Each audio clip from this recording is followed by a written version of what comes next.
Здравствуйте, дорогие мои профессионалы и любители вокала. Сегодня у нас с вами будет очень интересное смешное упражнение. Назовем его храп или хрюк. Оно неблагозвучное, оно смешное. Я думаю, что вы уже поняли, о чем пойдет речь. Но оно жизненно актуально как для вокала, так и для психики и для физического состояния нашего здоровья. Есть режимы мозга, когда мозг перезагружается, когда он настолько полон информации из тела, через нервные вот эти окончания, это электрические импульсы. То есть любая информация – это электричество, слабое электричество. Вот. И когда очень много этой информации поступает в мозг в виде этого электричества, то мозг, естественно, он просто кипит, ему необходима перезагрузка. И мы знаем такую болезнь эпилепсия. Конечно, очень жалко этих людей, с одной стороны, но с другой стороны, они через эту отключку, у них происходит там просто мини-взрыв, очень много электричества, и просто все вырубается. Вот как щиток, он просто вырубается, да, когда там перенагрузка. И пока человек, мы видим вот эти проявления, как он бьется, нужна ему, конечно, помощь, потому что это все очень опасно. Но в тот момент у него происходит мощная перезагрузка всего мозга. Если эпилептику давать определенные препараты, у него не будет мозг перезагружаться. Держать его в таких вот условиях, когда нет огромных нагрузок, нет физических нагрузок, то у него и не будет этих приступов, это будет все контролируемо. Но когда неоправданно высокие нагрузки различные на мозг больного человека, то вот как раз происходит вот такой вот большой электрический взрыв, вырубает щиток. И я видела, как приходят в себя люди после эпилептического припадка. Они счастливые, они как бы начинают все с нового листа. Он не помнит, что было только что, он не помнит всех тех событий, которые его вывели из себя, да, вот выключили из жизни. И он начинает все заново. Я смотрела и думаю, вот счастливый там, я видела такой приступ у одной девушки в храме. И она приходит в себя и такая улыбается всему миру, всему рада. Вот все в ужасе, да, слава богу, выжила. Вот. А она такая довольная, у нее все хорошо. И я посмотрела, думаю, вот счастливый человек, да, она перезагрузилась. Она вот сейчас вот какой-то отрезок жизни будет жить без этого тяжелого багажа, с которым мы просыпаемся, вот этой мысли, то надо, это надо, то и все. Вот. И целый день мы ходим с этим багажом, мы еще не умеем выключаться. А надо уметь выключать это все, надо уметь радоваться. И вот есть такое явление в жизни человека, которое, это как бы вот эта эпилепсия в микродозах, в гомеопатических дозах. Это храп. Когда человек ночью храпит, как он храпит? Он лежит на спине, у него широко раскрыт рот, у него освобождена грудная клетка. Обычно они просто вот разбрасывают руки, да, храпящие люди. И он храпит так, что не может спать никто. Но он под этот храп не просыпается. Понимаете, вот если в каком-то другом состоянии ему там на ухо сказать, надо позвать по имени, он проснется. Вот. Достаточно быстро проснется. Но в храпе его надо расталкивать. Физический контакт, причем очень грубый. Его надо прям буквально трясти, чтобы он, а что, как? И тут же он, да, ты говоришь, не храпи. Он тут же вырубается и опять храпит сильнее прежнего. Потому что мы даже немножко его растолкали, но мы не прекратили вот эту глубокую фазу его сна. А вот эта глубокая фаза – это и есть очень мощная перезагрузка. Это прям буквально отдыхает рептильный мозг. Это перезагрузка всего мозга. Если человека каким-то образом избавить от храпа, существует много методик сейчас, вот, то у него едет психика. Он привык перезагружаться, и у него начинает ехать психика. Никто не связывает это одно с другим. Не надо человека отучать от храпа. Не можете вы спать рядом с мужем, который храпит? Уходите, оборудуйте себе другое место, выселите его на кухню. там поставьте ему кушетку, пусть храпит там, да, вот, вам не так будет слышно. А вы наушники какие-то с шумопоглощением одеваете, еще что-то, вот, чтобы этого всего не слышать. Потому что в этот момент мозг человека очень мощно обновляется. Обновляется вся нервная система. То есть это мини-эпилепсия, это необходимость для мозга. Он не каждую же ночь так храпит. А если каждую, ну, значит, он очень сильно устает, значит, он сильно перенапрягается. Не все же люди говорят, они много держат внутри себя. Вот, поэтому не надо никого избавлять от храпа, не надо никого будить, надо эвакуироваться из этой ситуации. То есть продумать, куда вам можно уйти, чтобы его не трогать, да, чтобы свой покой не ценой его обновления себе устраивать. Вот, в конце концов, может быть, смотрю, пишет ли, может быть, и мы сами тоже храпим. Вот, я себя отучила от храпа. Это можно сделать очень просто, потому что в юности, в глубокой, я просыпался вот от такого вот. И мне тогда, я ж не знала многого, и я думала, что это очень плохо, это очень нехорошо, и я отучила себя. И сейчас об этом очень жалею. То есть я просто приучила себя спать на животе. На животе человек не храпит. Для этого нужны условия. Нужно обязательно лежать на спине, чтобы иметь возможность широко раскрыть рот, завалить голову. Вот обратите внимание, как они храпят. Они заваливают голову, широко раскрывают рот, вот, разбрасывают руки и обновляются. Глубокое дыхание, глубочайшее. Вот. И вот эта вибрация, вот эта глубокая фаза сна, глубочайшая, вот эта вибрация именно нужна, именно она. Она действует на мозг и на все, вот, на всего человека именно как глубокий антидепрессант, свой собственный природный. Вот. И сейчас я не могу себя приучить уже спать на спине. Вот, ну никак, я все равно просыпаюсь на животе. К сожалению, не храплю, а надо бы.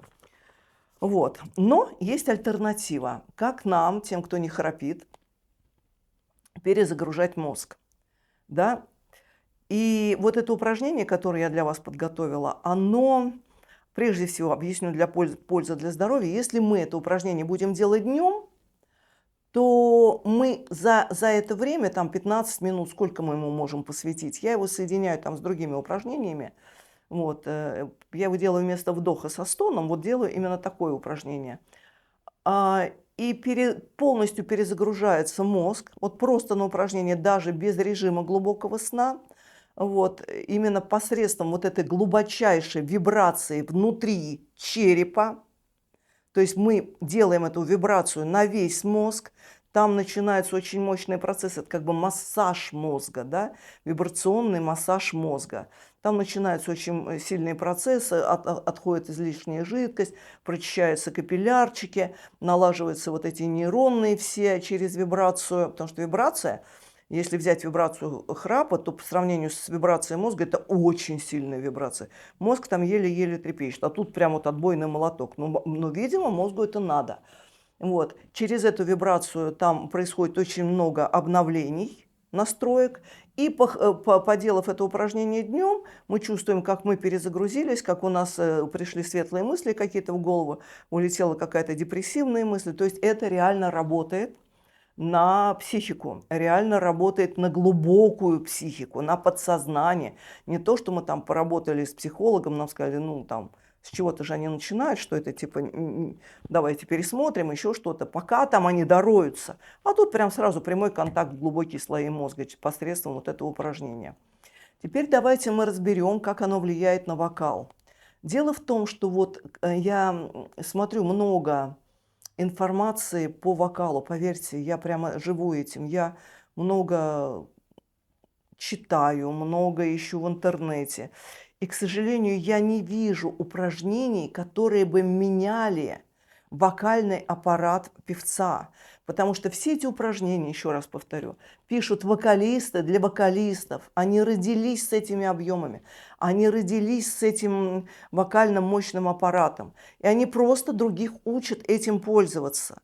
И вот эти все упражнения, которые они дают их на правильную эксплуатацию того, что дано природой. А те упражнения, которые даю я, которые вот с Божьей помощью мне открыто там из разных источников, потому что я не природница, я всю жизнь искала, как себе сделать красивый голос. И вот эти упражнения, они помогли мне сделать красивый голос с Божьей помощью, естественно, с Божьей помощью. Вот, но они все реально работают, они делают у простого человека аппарат внутри, как у природника. Огромное небо поднимают, назад мягкое небо задвигают, заднюю стенку глубоко на сантиметры. Не на чуть-чуть, а реально на сантиметры. 5 и, может быть, даже 7 сантиметров можно оттянуть назад, в зависимости от нашего конфигурации. Череп тянется, все тянется. Вот. Не за 1 минуту, но за годы это все можно вытянуть прям до упора вокалиста. Вот. И это упражнение, оно одно из многих, которое растягивает заднюю стенку неба. Мало того, что оно ее оттягивает назад, оно делает ее эластичной, подвижной, подключает к ней нейронные связи, что она начинает работать вместе со связками в их ритме и усиливать вибрацию связок. Вот эта задняя стенка неба. Плюс она продолжается до трахеи. Вот эта задняя стенка неба. Она переходит в верхнюю стенку неба, заставляет вибрировать ее хрящевое небо. Вот эта задняя стенка, которая именно и храпит. Вот. И эта стенка, она проходит до глотки, до гортани, до соединения с трахеей и передает вибрацию на трахею. Трахею передает ее дальше, там, на ребра, на все остальное, на позвоночник. Через атлант это, потому что там очень близко все, там реально очень близко. Когда мы оттягиваем вот эту заднюю стенку, она прям практически упирается в позвоночник, она упирается в заднюю стенку черепа, в которую вставлен первый позвонок атлант. И через атлант, это мощная вибрация этого храпа, она передается на позвоночник, на ребра. Вибрация передается везде. Понимаете, насколько это упражнение важно? Оно заставляет, развибрирует. Вот инструмент, когда он совсем приехал с завода, да, ты на нем играешь, но он еще не разработанный.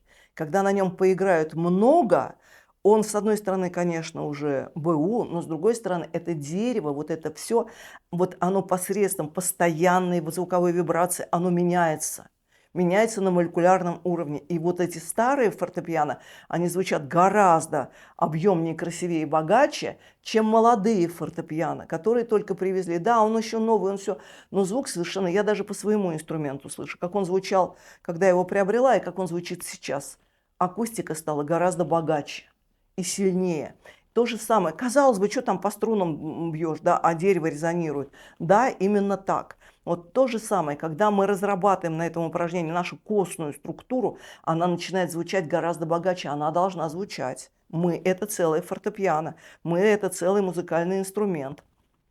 Вот, поэтому это упражнение, оно подготавливает нас к природному, красивому, ненавязчивому вибрато, ни в коем случае никакому козлению, а именно должно быть прямой звук, и потом он забился вот об эти стенки черепа. И вот это вот, именно когда он начинает биться о стенки черепа, это и есть вибрато. Но ему должно помочь это небо, это мышца, потому что это мышца. Мы ее должны разработать, научить работать так виртуозно, чтобы она во всем помогала работать связкам, чтобы принимала их вибрацию, усиливала, передавала на череп, на позвоночник, на кости, на мягкие ткани, ну, относительно такие хрящевые, как трахея. Вот, поэтому переоценить это упражнение невозможно. Его надо делать. Оно нас полностью обновит как и физически, психически, также очень продвинет нас вокально. Как оно делается, дорогие мои? Тут вот мы слышим, как визжит свинья, да? Как она хрюкает, свинья. Ведь она очень громко хрюкает. Почему? А потому что у нее тоже это все рядом с позвоночником. И вот этот хрюк, он задействует всем телом. Свинья хрюкает всем телом. Если мы услышим ее хрюк вот с этой точки, с вокальной точки зрения, мы удивимся, потому что это такой мощный вибрационный звук. А он делается задней стенкой неба. И ничем больше. А слышно-то как? А какая громкость передается на все тело через этот хрюк? Вот. Храп у нас получится не сразу. потому что храп это гораздо ниже. То есть это и хрюк, и храп. Хрюк делается сверху, получается пока так, а храп спускается вниз. Значит, как мы его делаем? Еще раз повторю, можно его делать лежа, можно его делать стоя, можно его делать сидя, но в правильной вокальной осанке. То есть ни в каком там, ни руки в карманах, ни согнуты, в правильной, все делаем в правильной вокальной осанке. Мы не загибаем фортепиано по нашей прихоти, иначе оно не будет звучать. Если мы возьмем его так вот, загнем пополам, сложим и скажем, ну давай играй, оно не будет играть. Вот так и тут. Для того, чтобы мы правильно, красиво звучали, у нас должна быть правильная осанка. Возвращаясь вас к этому. Открываем рот вокально, отваливаем полностью челюсть, обнажаем зубы, вставляем руки в рот. Это вниз, это наверх. Максимально раскрываем рот, чтобы прям вот сводила челюсть. Ничего не боимся, ничего не отвалится. И хрюкаем. Если мы начнем хрюкать с закрытым ртом, то у нас хрюк пойдет в нос. И это будет самое печальное, что только можно представить. Ни в коем случае нельзя ни мычать, ни хрюкать, ни разрабатывать нос. Когда начинается, давайте поем, это прямой путь в нос. Потом от этого носа очень трудно уводить вокалистов, потому что здесь все близко, оно сразу начинает резонировать в нос. Человек потом начинает петь в нос. Никаких мычаний никогда в жизни я своим ученикам не разрешаю. И сама никогда не мычу, потому что про это я услышала на самой заре своей вокальной юности. Мне сказали, ни в коем случае не мычи, уйдешь в нос. И потом я видела таких людей, которые мычали, и которых вокалисты долго и упорно тратили время, чтобы избавить от этого носового призвука. Да, нам вот это не надо тратить время на всякую ерунду. Поэтому раскрываем максимально рот, отваливаем челюсть и хрюкаем или храпим, делаем, что получится. Да? Вот изо всей дури, вот. Не бойтесь, тут силы есть, ума не надо, тут ничего мы не испортим. Хрюкаем максимально длинно. Прям вот берем длинный-длинный вдох и делаем вибрацию именно вот на этой задней стенке неба. Ориентир хрюк, храп. Мы должны услышать такой звук. При широко открытом рте, при обнаженных зубах. Чтобы звук выходил вперед, чтобы он нигде не зацепился ни за какой перед, ни за эти резонаторы, ни за эти резонаторы, чтобы он напрямую выходил вперед. Только это основное. Основное, и еще раз обращаю ваше внимание, что рот должен быть широко открыт, иначе вы себе наделаете делов. Расхрюкаете совершенно не то, что нужно. Всегда держим руки во рту и только тогда хрюкаем или храпим. Вот. И пока просто делаем хрюк, выдох, хрюк, длинный, выдох, хрюк, выдох. Вот. Можно к этому присоединить, вот я только что выложила упражнение ай-яй-яй, да, вот хрюк, ай-яй-яй, хрюк, ай-яй-яй. Не вдох со стоном, а на упражнениях вдох со стоном заменить на хрюк. Вот, дерзайте, дорогие мои, вы получите массу удовольствия. Вам понравится, вы почувствуете, как вы обновляетесь и как у вас начнет красиво оформляться вокал. То есть это дает очень-очень красивый звук. Как говорила Марина Цветаева, насколько я помню, может быть, и не она это говорила, а другая поэтесса. Вот. Если бы вы знали, из какого ссора порой растут цветы, да? Вот. Поэтому тут вот красивый вокал, это вот могут быть очень некрасивые и смешные упражнения, но они дают вот такой вот потрясающий, красивый вокальный звук при своем, так сказать, исполнении. Вот когда мы это научимся делать, но это надо делать всю жизнь. Поверьте, поверьте, то обновление, которое вы почувствуете, оно вас заставит. Похрюкайте там вот с упражнениями. Ночью будете спать как убитый. Ни на кого обижаться не будете. Жизнь будет прекрасна, все будет бить ключом. Будете на все смотреть лучезарным взором. И даже никаких обид не будет. Сейчас я еще раз свой конспектик посмотрю. Вот. Это я сказала. Да, вот нам нужно из простого, из нашего обычного человеческого вокала, который совершенно ни разу не вокал, сделать вокал академический, сделать вокал неубиваемый. Все растянуть, все разработать и сделать из себя как природных вокалистов. Вот в этом состоит смысл всех этих упражнений. Чтобы мы их делаем для того, чтобы у нас стал вокальный шикарный аппарат.